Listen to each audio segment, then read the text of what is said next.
Now to a Fox Carolina safety alert. As many people get ready and people work to get rid of storm debris, authorities want you to be mindful of another issue that could cause some long-term health issues: mold. It is very serious. FEMA agents say that homes affected by the flooding from Helene could be facing mold issues. Mold likes to grow in places with a lot of moisture, like leaks and roofs, and it can also be found on paper products, cardboard, and wood products. Experts say that it's important to get control of mold issues because it can cause problems, allergies, asthma, and other respiratory issues. Mold damage can also jeopardize the structural integrity of a building. So if mold is found in your home, everything that has been contaminated must be cleaned and then dried. If those items cannot be cleaned within 48 hours, then it needs to be thrown away. Hurricane Milton left scenes like this all across the Bay Area. So now one of the biggest concerns people are dealing with, the possibility of mold in their homes. ABC Action News reporter Adam Walser breaks down what you need to know now. 2 hurricanes in 2 weeks and flood damage just about everywhere in Tampa Bay. We spoke to a mold remediation expert who says demand for his services are so great he can't get to everyone, and he has some advice for you if you got water in your home.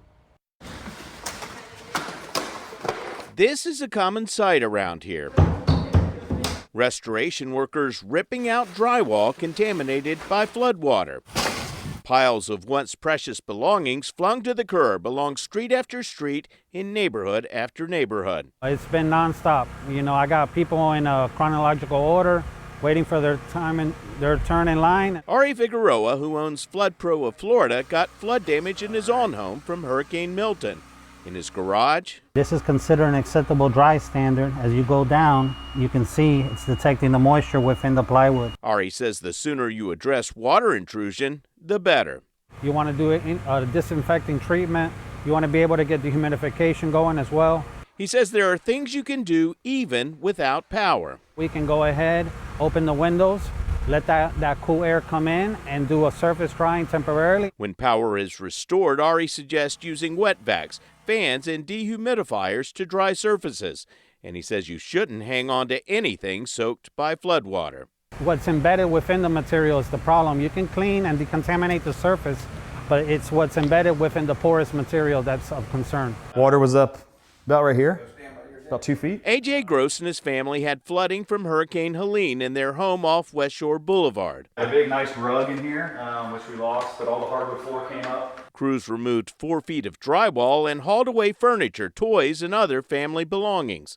Since his insurance company already wrote a check, he says it was important to choose contractors carefully. I got a quote for the first time was $30,000, and we ended up paying about $7,000 to do it. So there's people that are going to be throwing all different prices around out there. Ari says if you have water damage, you should contact both your flood and homeowner's insurance, since one policy might cover what the other doesn't.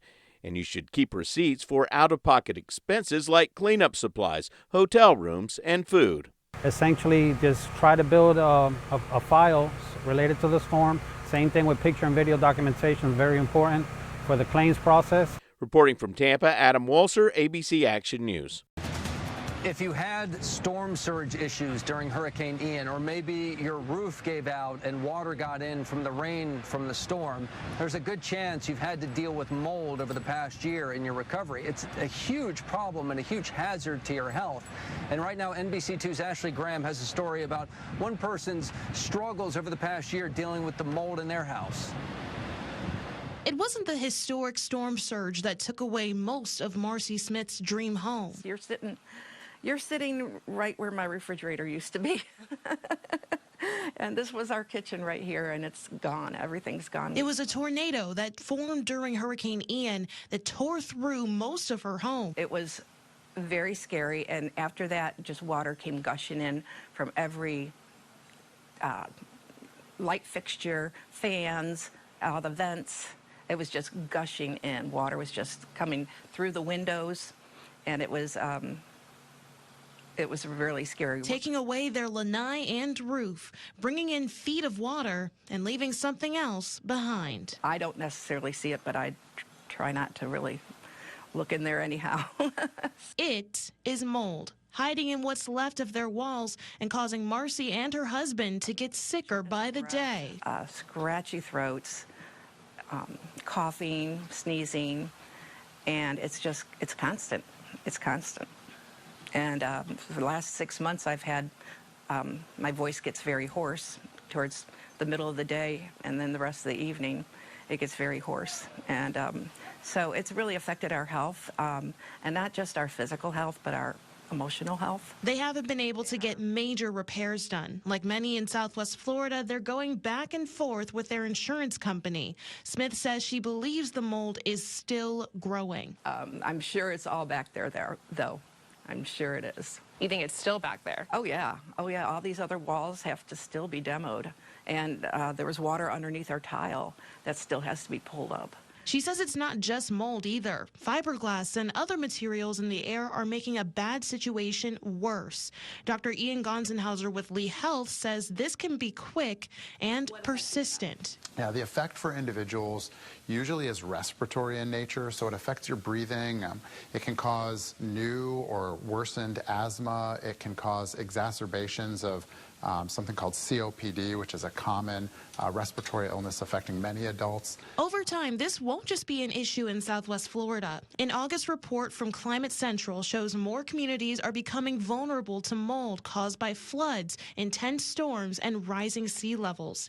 Here at home, doctors say this is keeping people sicker longer. So they may come into the hospital or into the emergency department. They get treatment, sent home, and we're seeing them come back more frequently than we're seeing in areas that were less affected by the storm. So what can people do if they're stuck in a home with mold for months? The Smiths say they stay in the back corner of their house, the only part that wasn't destroyed by the tornado. They also rely on more medicines and inhalers. Doctors say there are some things that you can do to protect yourself from mold in your home. You're going to want to protect this airway, and any mask will do something, but you're going to want to get one of these N95 style respirators if you can. They're going to do the best job at protecting yourself from the small particles of mold. Other things you can do involve the surfaces that you touch. Mold can be on those surfaces too, and you don't want to get those into your mouth or nose or even your eyes. One of the best things you can do is to make sure you're washing your hands every time you're in an area where you feel like there might be some mold in the atmosphere. Another thing you can do, if you have them on hand, is to use gloves anytime you feel like there's a higher risk of being exposed to mold. Dr. Gonsenhauser says you should check your air conditioning, HVAC, and flooring after a major storm or flood. And if you believe there's mold, try to bring in a professional to get rid of it. If there's heavy damage, don't try and clean it yourself, again, just because it takes so much and so much potential chemical. You want to be careful with that. Reporting for NBC2, I'm Ashley Graham.